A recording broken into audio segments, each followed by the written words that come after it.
Good evening, good evening. You all happy Sunday evening. I hope that everyone is having a wonderful time. Super excited to be here almost exactly in the middle, right, of our Parents Month, where we're just showing up at Holistic Fluency to make sure we're giving parents some amazing strategies and tips, perspective, all the things, because all those things are important as we're working and moving period during the school year, but especially a lot of us are in the midst of or about to be in the midst of fall breaks. And we know that soon there's breaks coming up in November and December. So just really setting the tone, and setting some perspective and so many resources. You all, if you have been here since the beginning of the month, you've received at least two resources for sure, right? So hint, hint, wink, wink. Yes, there's even another. All right. But getting into it, I don't want to hold you. I don't want to keep you too long. Y'all, we are on week 2, different brains, different math, talking about learning differences in today's classroom. So, first of all, recapping quickly, last week we talked about math anxiety and how emotions can literally block, can literally shut down learning, right? But this week we're talking about really what happens when a child's brain does work differently and how that's not a problem to fix. And I'm gonna pause and blink slowly, but a strength to make sure that we understand, right? Yes, that's our responsibility as the adults, for sure. Y'all, so here's the truth. The truth of the matter, the fact of the matter is every brain learns differently, right? We may have tried to create these groups over time, but every brain learns differently. And in today's classrooms, teachers aren't just teaching math content, they're teaching different kinds of brains all at once, though. That's the fun part, all at once. So, um, again, besides just a lot of layers and a lot of reasoning for the timing of our Parent Support Month, y'all, this month is powerful because it is actually Learning Disabilities Awareness Month. It is also ADHD Awareness Month, and it's Communicate with Your Kids Month. So it's that plus a whole lot of other awarenesses, but we're definitely leaning into these three for our month of the parent, right? So, first, we're going to clear up some myths about really some learning differences in the classroom, and we're going to get very practical about how parents can help at home.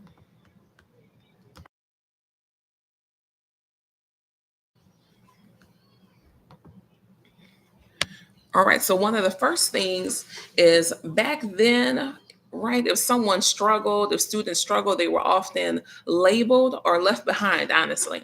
But today we know better. So, for a second, I want you to take a moment.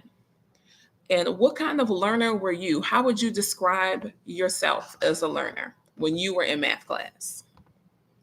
Maybe you were a learner who, you know what? I was the fast finisher and I got bored a lot. Maybe you reflect and you say, you know what? I needed to see it, not just hear it. Slash, maybe you're someone that says, you know what? I could kind of talk through the process, but I hated these worksheets. Oh, we had so many problems. I hated the worksheets, right? Maybe that's you. Or maybe you reflect and you say, you know what? I really didn't understand until someone showed me a pattern in the work, in the skill. So take a moment and reflect. What type of learner were you? And I want to be clear while you're thinking, right? Maybe you have a few, a few slash a couple of those descriptions that apply to you, and that's fine. But I want to be super clear that none of these mean better or worse. They're just different wiring officially. So the challenge now is that the old systems really weren't built for that. They weren't. The old systems weren't built for that level of difference. But modern math classrooms and today, right? They're catching up. So that's a good thing, actually. Is it more work? Yes. But it's a good thing for really the young people, right? That we're pouring into, that we want them to be able to go on and thrive and choose what it is they do. So, one of the first things, and I have a couple of slides. I put a little something together for us really quickly. Let me share my screen because we're getting into it. We're getting a little detailed with some of this, with some of the common myths. So, again, some of the details were that no, right, old school education systems were not built for this at all. They weren't built for this level of difference, but we're making sure that we understand and we're pulling up so we can support this level of difference. So while you're looking at that, I want to make sure we're clear on some of the definitions and distinctions of some of the common phrases, right, that are circulating around today's classrooms. So ADHD, it is a brain-based condition that affects your focus, impulse control, and working memory. So it's not all about willpower. It's really about regulation. So you may hear about dyslexia a lot. So that can be difficulty with reading and decoding language, and that sometimes overlaps with math when symbols or words are a lot, right? When they're too dense, like think about the really extensive word problems. Dyscalculia is a specific learning difference that impacts the understanding of numbers, how numbers work, meaning like their sequencing, place value, so their magnitude, where there's excuse me, it impacts the difference in how they understand those aspects of numbers. Also, processing speed, right? That's its own challenge. So maybe a student understands the concepts, but they need more time to literally retrieve the information, right? Their brain is starting to make the connection.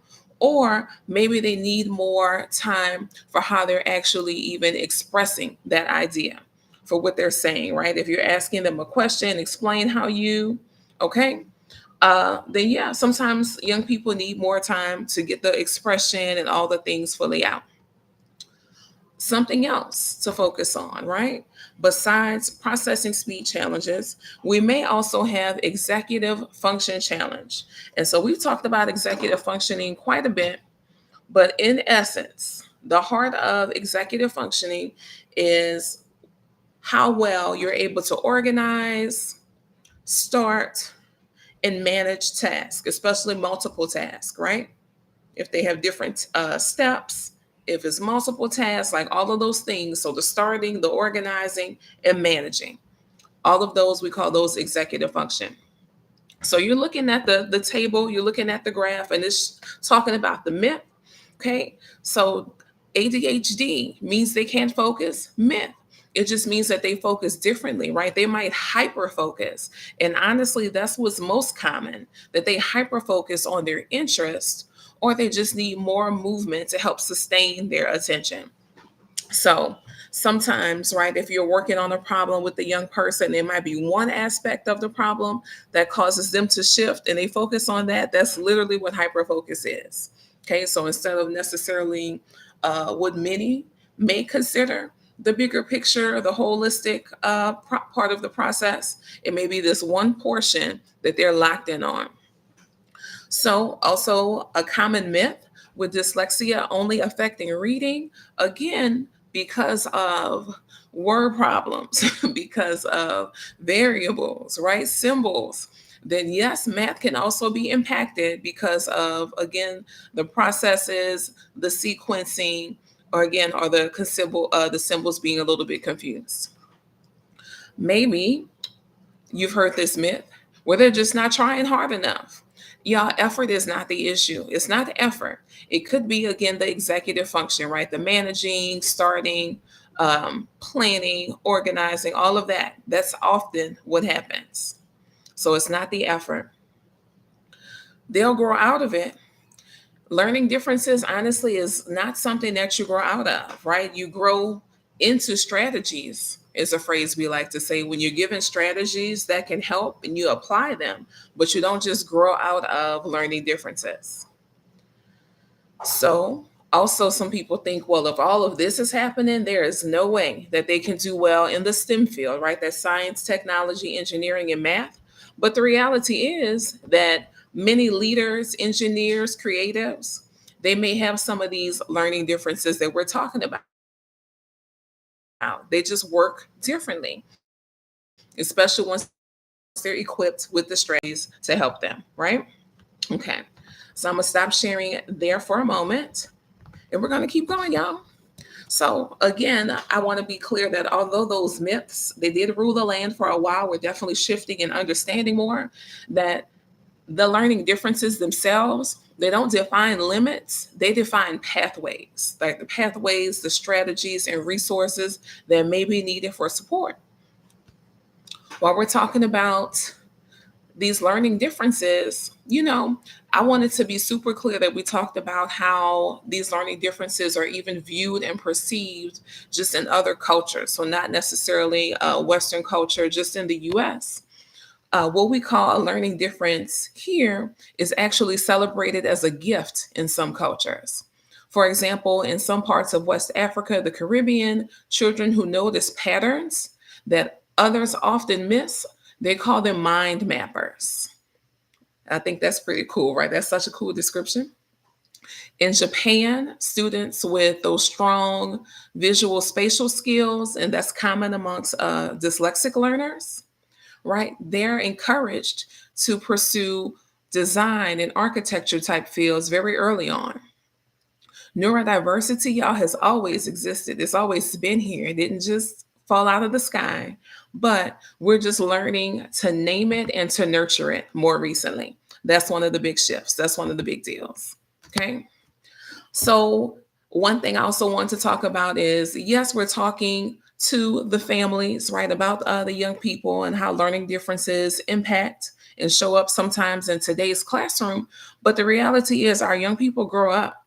Okay. So, fast forward a little bit, that y'all, workplace life, roughly 1 in 5 adults in the US has a learning or attention difference, right? And many were undiagnosed in school. It was like we said, people are starting to learn more about it, building in more supports and things now, but it was not always identified, supported, that type of thing. Okay. So adults with ADHD often thrive in those creative, problem solving, or entrepreneurial roles, some of which we talked about just a moment ago. Furthermore, in the workplace, research has shown that companies are actively recruiting neurodivergent thinkers, right? Because they know that in order to survive, right, you have to innovate, you have to think outside the box. A lot of those phrases and things people say, then literally some people are wired for that. Their brain naturally thinks outside the box. They're naturally innovative, right? They have all the ideas for how something can be approached from a new pattern, a new aspect. So companies are actively seeking out, I call it neurospicy individuals for their workplaces. So when we think about and when we celebrate how kids' brains work now, we're not just supporting learning, we're shaping really how they'll succeed in the world later because we're making sure that they have the mindset, the strategies, all the things that they'll need so that they'll thrive a little later. So a couple of things I wanted us to take a look at, and we'll just call this student Jordan, right? Let's say Jordan's sixth grade teacher noticed that he often forgot steps in a multi-step problem. And instead of assuming that he wasn't paying attention, she gave him a visual checklist and encouraged him to talk through his thinking out loud. So within weeks, Jordan went from, I can't do this, I don't understand this math, to, wait, I just need to check my list first to make sure I get all of my tasks done. So we realized that that was an executive function support in action, right? Because it was multi steps in the problem. Maybe he was skipping some, forgetting some. So he was given a checklist to help him, right? And because it was a visual checklist, and a lot of times the way that the brain works for them, he actually could internalize it and he didn't need the physical checklist as much anymore. Okay. So another example, some students are sometimes told that they're lazy. But the reality is, and after some observation, right, we always have to spend that time seeing and studying who we're in space with. After some observation, we realized that their brain was just wired for movement. They literally had to move. They actually learned best when pacing or bouncing a ball or balancing on the ball, right? So pacing, bouncing, or balancing on the ball, all of that helped them actually learn best. And that's the thing. And I will say it's a lot more common in boys. It's a lot more common in boys. Definitely, I'm not saying that there aren't any girls, but more consistently, if you have a group of boys who maybe has some neurospice, a group rather that has some neurospiciness, more of the boys are going to fall into this category of having to move and that helping them process better. But it definitely shows up either way. Once these supports were built in, okay, yes, you have your clipboard so you can write and take notes. You're still taking notes. I see you. That's fine, right? Once these supports were built in, y'all, the difference is remarkable. Focus improved, frustration dropped for all involved parties, right? Parent, student, educator, and the grades follow. So again, while we're talking about today's classroom versus, a former, the classroom of yesteryear, we need to be clear that a lot of the things that are happening, it is going to look different. It is going to sound different, but it's necessary. And it's literally the supports and strategies that the young people need. So it's not a lack of self control, it's not a lack of effort, but it's literally what they need to help them work, to help them learn, literally. Okay. So again, it might feel somewhat inconvenient at times. It may be, oh, this is something else to do. But I always want you to remember that this is an investment, right? We're investing our time, we're investing our knowledge in the young people. So, what that also means is that, yes, there's a yield, right? There's a yield, there's an impact. So, this investment now pays big time dividends later when they're able to demonstrate their learning, they're able to contribute, right? Effectively get their tasks done in the classroom, then eventually in their careers, whatever they choose, because they've had these supports and these strategies. They're used to using them, right? Because that's another step. Like, okay, do they know how to use them? And then we move on from there. Let's see in the chat. It's time for appreciation of those who learn, process, express differently. And I think we're getting more on the road. I think we're getting more on that way. Again, especially as a lot of even social media things, a lot of people, I'll say on all sides of, I don't want to say the coin because it's more than two sides, but whether it's families, right, of someone who is neurospicy, they produce a lot of comment, provide some tips. People that are neurospicy at different stages of life, like there's some youth who their parents run their accounts and talk about things and show some of the interaction, right? As the child, the young person is giving tips, giving people some insight as to how they're thinking and why, because they're able to articulate these kind of things now that they're a little older, slash adults that are neurospicy in different industries, just talking about how different things impacted their job or just the innovation and the breakthroughs. And, what the status quo was, we have so much insight now, so much perspective being added that I definitely think that we're on the right road for that. Definitely more of an appreciative space than formerly, yeah, how people were treated and perceived. So on that exact note, I want to be clear, and y'all let me know if you agree. I don't think that the children changed so much, but the environment changed. Environment being people's understanding, people's willingness to support, the strategies put in place, all of these things. So I don't think it's actually the children, quote unquote, right? Because children grow up. I don't think the children changed. I think their environment, their learning environments changed. While we're talking about, again, some of the neurospiciness, some of the different learning differences, I wanted to do a bit of a simulation with you all. So this simulation, I'm just going to read, it's about 15 seconds. I'm going to read a short list of numbers and words, and your job is to remember them. Okay, so type go in the chat if you're ready, saying go. This is quick, it's 15 seconds. I'm going to tell you some numbers and letters, couple words. Type go in the chat if you are ready to go. You ready to do the simulation? All right, here we go. So, just so we have a little more insight for learning differences, what it can feel like at times.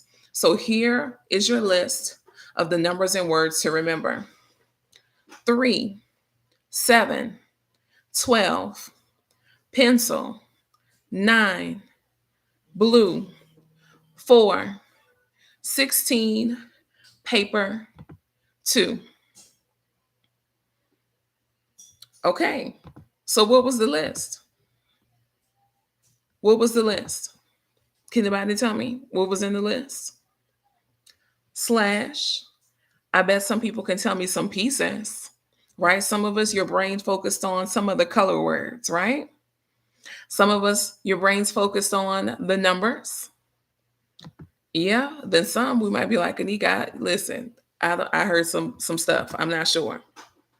Y'all, the reality is, I want you to imagine that while you were doing that, someone was tapping on your shoulder. Maybe some music was also playing, and you were worried that you're going to fail, right? Fail the class, fail the test if you forget one. Right? Can y'all imagine all of that? Okay, someone said 3, 7, 9, 12, pencil blue. Some of the aspects, right? Some of the components. But then imagine also this other layer of someone's tapping on your shoulder, the music, right? Making sure that you're not too worried about failing because you forgot one. Slash, what if the pressure was added that much more to say, tell me in order, tell me in the same order that I told you. Because I want to pick on math for a minute because y'all know that's what we talk about. In math, we do have to follow normally kind of a certain flow of steps when you're solving a problem, right? Just a logical kind of sequence, right? But that's not exclusive to math though. There's a process to a lot of things, whether students are reading, right? We learn in a certain way, whether students are learning about their writing process, there's a flow to all of these things. So imagine if I added that extra layer and said, hey, let's flow in order though. What? Right? So even if you can remember some of the aspects, you all, this is what like an attention or working memory / learning challenge feels like for a young person. And it's happening in every class all day. That's what it feels like. I wanted to give a little insight, a little bit of a simulation.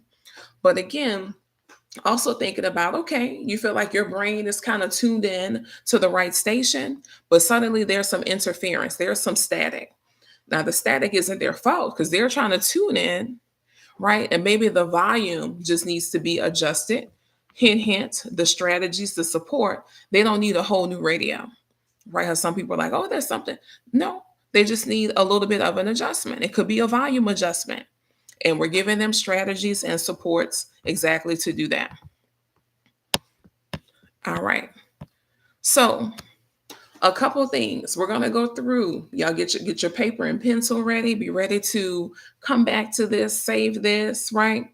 I'm going to show you and talk about a few strategies, but we also have, like I've been giving y'all resources all month. We have some resources as well. So I'm going to drop the link for that in a minute. Now, some practical strategies for home, because this is the month of the parent, right? The month of the family. At home, y'all build a movement-friendly homework space. It can be standing desk. It might have the fidget tools or just straight up, hey, time out, take a brain break, a stretch break. Make sure that the homework space, they understanding that there can be some movement, right, embedded in getting your work done. Okay. 2, use visual cues. Maybe subjects are color coded and you use sticky notes for the next steps, right? Or even the checklist, like we talked about the student earlier, that as soon as the teacher said, okay, let me help and give you a specific checklist, they were killing it. They nailed it.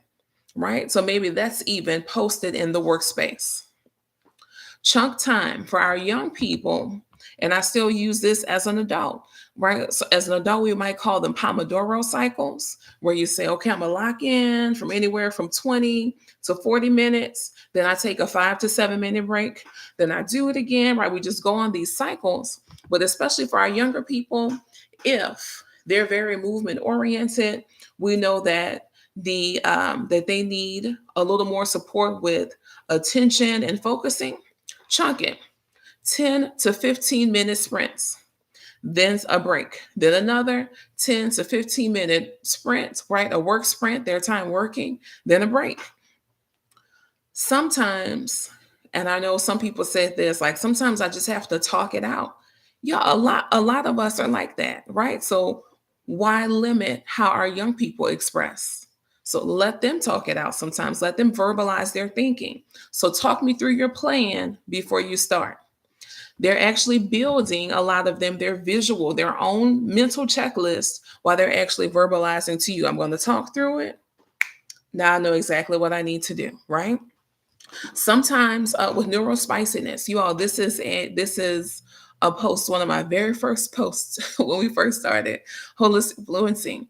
We talked about how sometimes neurospiciness is the difficulty. Sometimes it shows up in the difficulty in seeing the end product. That is hard to focus and get there, right? To know the steps because I don't know where I'm supposed to land. So imagine having that pre-planning, that talk before. So now I know exactly where I'm supposed to land. I can figure out how to get there. So again, not limiting the expression of and the demonstration of the learning in the plan. Avoid, now I'm gonna lean in and do this, giving some side eye and slow blinks. Avoid multi-step verbal instructions. So first you're going to, and then you're going to, and then I need you to, and so then you check it, then you don't do that. Avoid multi-step verbal instructions. If it's multi-step, write it down or show an example that they can refer back to in their notes. Okay? Don't do them like that. And that's, to me, that's for any young person. That's for any young person because we know a lot of them for different reasons, whether it's, YouTube and reels and shorts and all this kind of stuff. Attention span is different, but for their focus, for their success, write it down, give them a checklist / give them an example to refer back to, right? That's another thing that helps. Another at home strategy, even end with a win recap. One thing that went well, because it may not, the whole problem, the whole situation may not have gone well, but something did. And so let's make sure we highlight that, we emphasize that one thing that went well, and then one thing to try different next time, right? Something you learned from this round. Okay.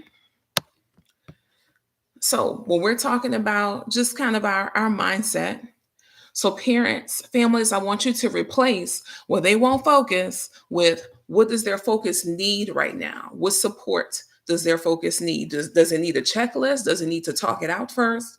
Does it need to move a little bit before we get started? Does it need to stretch break? What does their focus need right now? Remember that the goal is regulation, right? Where they're able to effectively do the task that they're being asked. They're regulated. The goal is not perfection because that does not exist. So we want to make sure, again, I keep saying this, I'm going to say it forever and ever and ever, celebrate the effort, right? Not necessarily just the end result. Celebrate the effort. And I definitely want to pause and say, don't celebrate the speed, because that's a common thing and it gets really, really intense for young people. By the time they hit about 5th grade, 7th grade, it gets really, really intense for, okay, I have to finish this fast. I have to finish this quickly to show that I understand what I'm doing, to show that I know, right? But that's not the same thing, right? Accuracy should not be associated with speed. We want some pacing, maybe, but it's more important that you understand, can demonstrate, and explain. Y'all, so if you like the visuals for these routines, we have a homework flow chart for focus and flexibility. And it's going to be the perfect guide. It breaks down exactly how to adjust your support when you find that your child's focus needs to shift or has shifted. And I'm going to drop that link for you as well. It's actually in our general stand store, our holistic fluency under parent resources. And again, this is like the third one, right? Oh my goodness, y'all been racking up. So this is the third one. Go to parent resources. It's the first one at the top. Okay. And you will see again the homework flow, focus, and flexibility resource. So if maybe you're supporting someone that has some learning differences, I wanted to give you a few questions that you maybe will be able to ask educators. So most educators honestly already have systems and documentations and learning supports in place. So the best thing you can do as a parent is to make sure you're coming from a place of partnership, not policing or let me check up and see, not that. So examples of what you could say when you're asking, you're meeting, right, having conferences, because it's getting close to maybe that first round of conference time. And let me say this, when I say conferences, you would ask this during a conference. You would not ask this during Meet the Teacher. You would not ask this during Meet the Teacher. You would ask this during an official time set aside for a conference. So, how can I best reinforce what you're doing for focus support at home? However, you're helping them support their focus. How can I best reinforce this at home? A second question: what tools or cues work well for my child in class? What tools or cues work well for my child in class? Again, it could be the checklist, it could be the talk out the plan. So just whatever the educator, right, is doing in class, y'all, that's your magic wand for at home, right? That your young person is used to it. They've been doing it at school. So just the consistency, and again, building that partnership between home and school in the classroom. The third possibility, right? When you are again in this set aside time, I'm going to say that again. This set aside time, specifically a conference for your child, your young person's teacher. So, is there a signal or a strategy that I can use that aligns with what's already in place? Is there a signal or a strategy that I can use that aligns with what is already in place? Right? Because we don't want to just have to recreate the wheel. There's something that we can do that is like it's a quick insert that will make a big difference, though. Okay. Y'all, when families and teachers collaborate instead of like the competition, a disagreement, any of that, right? Students feel the difference. And that's what we want. We want them to feel supported, encouraged, so they can thrive in all of the spaces. So I just dropped the link again for our general stand store. There's three limited edition, limited edition resources for parents for our month of the parent. So make sure you grab those, especially the latest one, the homework flow chart. Y'all, is visual, it's flexible, and it's made to reduce the monthly frustration of homework that sometimes comes. We also have our back to school parent pack that helps you talk through some of those hard conversations, those difficult moments. Your planning support for how homework will look. Do you want me to check in with you? No. What time are we going to do it? All these things are thought through and thought about in the parent pack collectively. But you have some pieces, right, of support that you can access for free for a limited time. Make sure you click on the bio link. Yeah, the closing thought here for tonight, although we've talked about very detailed, right, about the way that the classroom looks now versus in the past, some of these distinctions that we hear sometimes now, that different, because it is different, it's very different, that different doesn't mean less, not at all. It means that we teach, we support, and we believe and behave differently. When home and school work together, y'all, that bridge between them becomes the best support system a child can have, the very best support. So thank you all so much for listening in, tuning in. If you have any questions, right, y'all can send us a message. Please do make sure you sign up and grab your resource, okay? Because again, y'all, all these resources all this month, we want you to have them. We want you to have them. And again, it's limited to this month of the parent in October. So thank you all again so much for joining. If you missed anything, listen, make sure you run it back. Make sure you go back to the beginning so you can get all the information. Because this was a very rich one. It was a lot. And even if you need some process time, right? You want to take some notes, make some adjustments, have some reflections, please do. We encourage you to do that. Again, thank you so much for tuning in. I'll see y'all next week. Bye-bye.